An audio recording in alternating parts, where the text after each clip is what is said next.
took a lot of work by a lot of dedicated people to get the 19th Amendment in place. But let me put your mind to rest just a little bit. It's not quite as bad as it sounds on the surface, because many states had already granted women the right to vote.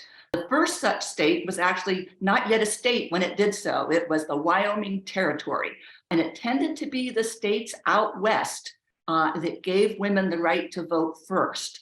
But with Wyoming, it was especially interesting because when they first petitioned for the right to be a state, members of Congress were very worried that, like, Wyoming, unlike any other place that they were familiar with, had women who had the right to vote.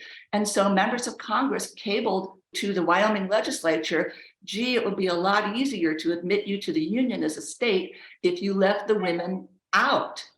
And oh boy, the Wyoming legislators, they wired back to Washington that they would rather be left out of the Union for 100 years than to come into the Union without the women. So eventually, Congress relented and allowed Wyoming to enter the Union, even though women were able to vote, and that was considered to be such a new thing. But there were other Western states. And by the time the 19th Amendment was adopted, most states actually did allow women to vote, at least on some things.